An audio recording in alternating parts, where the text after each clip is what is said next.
সবাইকে আসসালামু আলাইকুম। ইদানিং একটা বিষয় বেশ ভালোই ভাইরাল হয়েছে, সেটা হলো 17 লাখ টাকায় দালালের মাধ্যমে দক্ষিণ কোরিয়া প্রবেশ করা। যারা ইপিএস সিস্টেমে অলরেডি রোস্টারভুক্ত আছেন, এদের মধ্যে দালালের মাধ্যমে এদের মধ্যে থেকে দালালের মাধ্যমে দক্ষিণ কোরিয়া প্রবেশ করা। এই বিষয়টা আজকে নতুন নয়, এই বিষয়টা আগেও ছিল আর কি, অনেক আগেও ছিল। আজ থেকে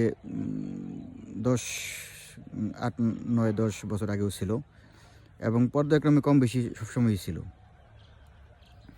তো আগে টাকার অ্যামাউন্ট কম ছিল, ইদানিং শুনতেছি বেশ কিছু দেখলাম, আমাকে অনেক ভাই পাঠাইছে, আমি বিভিন্ন জায়গায় কমেন্ট করার কারণে দেখলাম যে অনেকে বিভিন্নভাবে বলতেছে যে 17 লক্ষ টাকায়।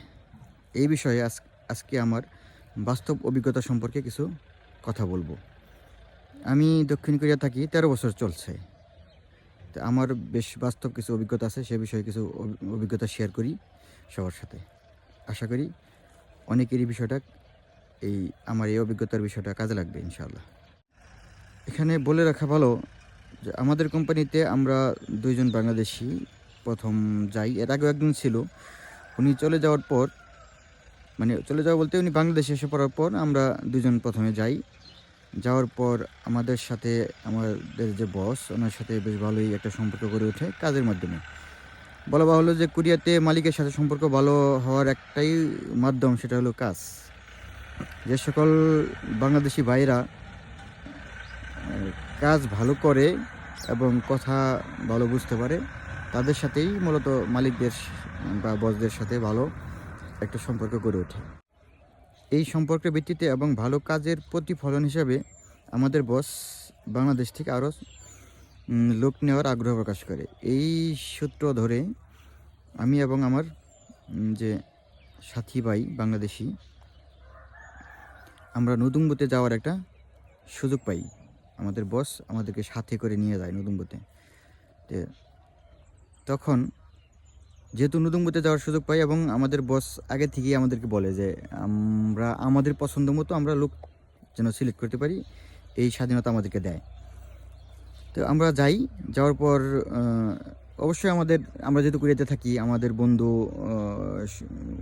বেশ কিছু ছিল যারা অলরেডি ইতিমধ্যে রোস্টারভুক্ত হয়ে আছে। তো তাদের কাছ থেকে আমরা তার এই রোস্টার যে একটা থাকে, নাম্বার থাকে, পাসপোর্ট নাম্বার বা বিভিন্ন কিছু সংগ্রহ করে আমরা নুদুম্বুতে যাই। যাওয়ার এক পর্যায়ে আমরা নুদুম্বুর যে দায়িত্বরত যে অফিসার থাকেন, ওনার সাথে কথা বলি যে আমি আমার পরিচিত বা বন্ধু লোক ওনাকে নিতে চাই। উনি এইভাবে বলি যে কাজ ভালো করে কিংবা দেখতে সুদর্শন, বিভিন্ন কথা বলি আর কি। তো উনি এক পর্যায়ে আমাকে বলে যে দেখ, তুই তোর বন্ধু নিবি, আরেকজন তার বন্ধু নিবে, এইভাবে প্রত্যেকে যদি প্রত্যেকের বন্ধু নেয়, তাহলে যার কোরিয়াতে কোনো আত্মীয় স্বজন নাই, বন্ধু বান্ধব নাই, সে কখনোই কোরিয়াতে ঢুকতে পারবে না। এটা কখনোই সম্ভব না, এটা হতে পারে না, এটা হবে না। তো বারবার রিকোয়েস্ট করার পর ওই নুদুম্বুর যে দায়িত্বরত অফিসার, উনি আমাকে বলে যেহেতু তুই রিকোয়েস্ট করতেছ, সেই কারণে আমরা সাধারণত একজন লোকের বিপরীতে 4 জনের একটা বায়োডাটা আমরা মালিককে দিই। মালিক যদি একজন লোকের জন্য আবেদন করে, এক্ষেত্রে আমরা 4 জন লোকের বায়োডাটা তাকে দিই। তো এই ক্ষেত্রে তোর রিকোয়েস্টের কারণে আমরা 1 জন বা 2 জন লোক বেশি দেবো, বায়োডাটা বেশি দেবো, এখান থেকে তাদের সিলেক্ট করতে হবে। এখন এখানে যদি তোর বন্ধু থাকে তুই নিতে পারবি, তা নয় নিতে পারবি না। এটা একটা গেল। তো উনি ওনার কথা মতোই 6 জন লোকের বায়োডাটা দিলেন, এখান থেকে আমরা 1 জন সিলেক্ট করলাম। এবং বলে রাখা ভালো যে সকল ভাইয়ের বায়োডাটা নুদুম্বুর থেকে আমাদেরকে দেওয়া হলো, এই ছবিগুলা রঙিন থাকে না। এই ছবিগুলা ওনার ছবি দেওয়া থাকে, এই ছবিগুলা রঙিন থাকে না, এই ছবিগুলা থাকে সাদা কালো। এখানে শুধুমাত্র তার বয়স, তার উচ্চতা, এই কটাই দেওয়া থাকে। ওজন দেওয়া থাকে কিনা আমার ঠিক এই মুহূর্তে মনে পড়তেছে না। শুধু তার উচ্চতা এবং বয়স, এই দুইটাই দেওয়া থাকে, আর তার সাদা কালো চেহারা দেওয়া থাকে। কেননা মালিক অনেক সময় অনেক মালিক আছে যে কারো চেহারা কুৎসিত থাকলে এবং একটু কালো থাকলে কিংবা অন্য বর্ণের থাকলে হয়তো মালিক অপছন্দ করতে পারে, এই কারণে সাদাগুলো ছবি দেন এই নতুন কর্তৃপক্ষ, যাতে ছবির যে লোকটি ওনাকে প্রকৃতপক্ষে আসলে উনি কেমন এই বিষয়টা যেন কোনো মালিকের এক মানে প্রকৃতপক্ষে তার নজরে না আসে যে উনি কেমন। তো উনি সিলেক্ট করার পর তারপর যখন পূর্ণাঙ্গভাবে সিলেক্ট হয়ে যায়, তারপর নতুনপুর থেকে ওনার এই যে সকল লোককে উনি সিলেক্ট করে ওই সকল লোকের পূর্ণাঙ্গ বায়োডাটা দেওয়া হয়। ওইখানে ওনার এলাকা, উনি কোন এলাকা থাকে, ওনার কি উচ্চতা সহ, ওজন সহ, তারপরে ওনার চেহারা সব বিস্তারিত হয়তো ওইখানে দেওয়া থাকে। কিন্তু এর আগে আর এগুলো দেওয়া থাকে না, ফোন নম্বর সহ সব ওইখানে দেওয়া থাকে। কোথায় না বাবার দেশের বাড়ি, নিজের নাম, বাবার নাম, বিস্তারিত সব কিছু দেওয়া থাকে। আমি বুঝি না যে দালাল যারা এই সমস্ত কথা বলে তারা কোন ভিত্তিতে বলে। অনেকে বলতে পারে, কিন্তু হলো যে যারা বিশ্বাস করে, যারা তারা কোন ভিত্তিতে বিশ্বাস করে আমি জানি না, এই কারণেই আমার এই ভিডিওটা করা।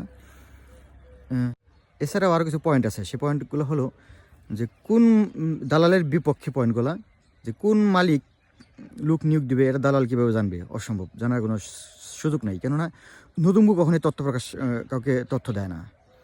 যে মালিক শুধুমাত্র লোক নিয়োগ দেবো ওই মালিকই জানবে আমি লোক নিয়োগ দেবো। এবং বড় কোম্পানিগুলোতে মালিক অনেক সময় নিজে এগুলো করেও না, মালিকের থেকে যারা ম্যানেজার বোজাং নিম বা অবুজাং নিম কিংবা বানজাং নিম কিংবা খুংজাংজাং নিম এই ধরনের টাইপের যে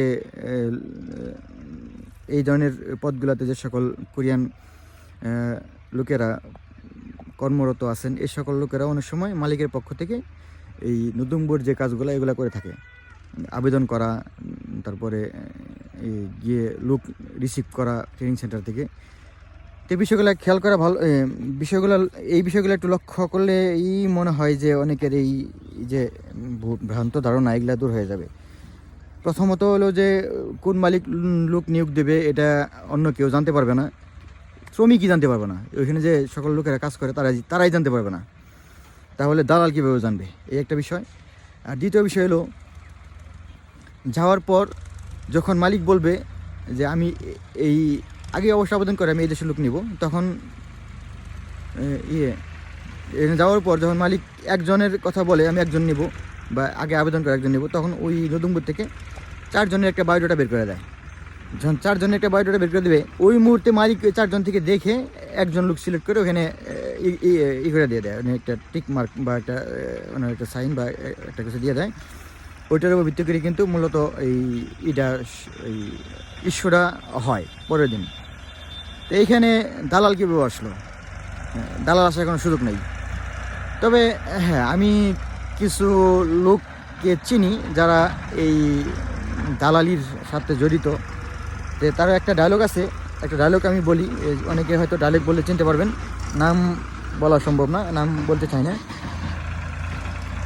তো এর মধ্যে একটা ডায়লগ আছে, উনি এই দালালি সিস্টেমের সাথে জড়িত হতে পারে, ওনার লিঙ্কের মাধ্যমে হয়তো অন্যান্য যে দালালগুলা এগুলো থাকতে পারে।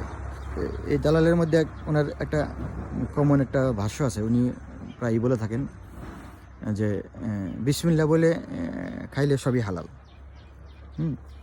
তো উনি মাঝে মাঝে আমি শুনছি আগে থেকেই, আমি মোটামুটি অনেকটা বিশ্বাসযোগ্য সূত্রের মাধ্যমেই শুনেছি যে উনি ইস্যুর সাথে জড়িত, ইস্যু করান। কিন্তু এই ইস্যু আর কি, যারা মূলত দালালদের সাথে মানে দালালের মাধ্যমে ইস্যু করেন, তারা মূলত 10 জন বা 20 জন বা 50 জনের একটা 50 জন লোকের সাথে এই কন্ট্যাক্ট করেন। 50 জনের মধ্যে থেকে তো স্বাভাবিক 2-1 ইস্যু হবেই। যে 2-1 হইলো ওনারা নিজেরা ভাববে যে আমি তো এই দালাল ধরছি বিদায়ী আমার এই ইস্যুটা হয়ে গেছে। হ্যাঁ, এই কারণে উনিও নিজে আত্মতৃপ্তি পাবেন যে না দালালের মাধ্যমে হয়ে গেছে। আর বাকি যাদের হয় না তাদেরকে দালাল হয়তো একটা বুঝ দেয়, একটা সান্ত্বনা দেয় যে আসলে এবার সম্ভব হয় নাই, ইস্যু কম ছিল, এই সে বিভিন্ন কিছু বইলে তাকে সান্ত্বনা দিয়ে পরবর্তীতে হয়ে যাবে। আসলে পরবর্তীতে তাদের মধ্যে থেকে 2-4 জন হয়ে যায়, তাদেরকে আবার বলে যে তোমাদেরটা হয়ে গেছে। এটাই হলো মূলত মানে টিপস বা টিক্স, এটাই মূলত কাজ করে আর কি। তো যাই হোক, আমাদের যে কোম্পানি যে যাদেরকে আমরা ইস্যু করলাম ওই মুহূর্তে, যাদেরকে আমরা সিলেক্ট করলাম, ওনারা যখন কুরিয়াতে আসলো, আসার পর শুনি ওলা ওনাদেরও নাকি ওনাদের স্যার এর ওনাদের স্যারের মাধ্যমে ওনাদের ইস্যু হয়েছে। বললাম, জিজ্ঞেস করলাম কীভাবে ইস্যু হলো আপনাদের স্যারের মাধ্যমে? তো বললো যে ওনাদের নাকি বইয়েছিলে ওনাদের স্যারের যে স্যার, উনি নাকি বিশাল ক্ষমতাশালী, বইয়েছিলে ওনার বিশাল বড় এক স্যার আছে, উনি এই সকল ইস্যু নিয়ন্ত্রণ করে। এই ইস্যুর মাধ্যমে উনি ওই ক্ষমতা বলে উনি কোরিয়া থেকে ওনার বিষয় ইস্যু করাইছে, যা সম্পূর্ণ ভিত্তিহীন। কেননা আমরা নিজেরাই তো ওই মুহূর্তে মানে প্রকাশ্য সাক্ষী যে আসলে ইস্যুটা কীভাবে হয়।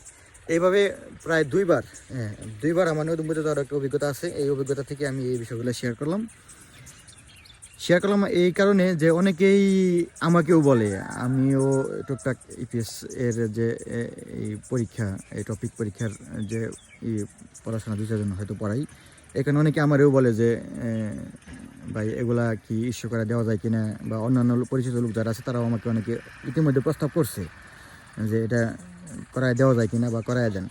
এটা কখনোই সম্ভব না, কোনোভাবেই সম্ভব না। তো আশা করি এই তথ্যগুলো কাজে দেবে ইনশাআল্লাহ। আর ইপিএসটা হলো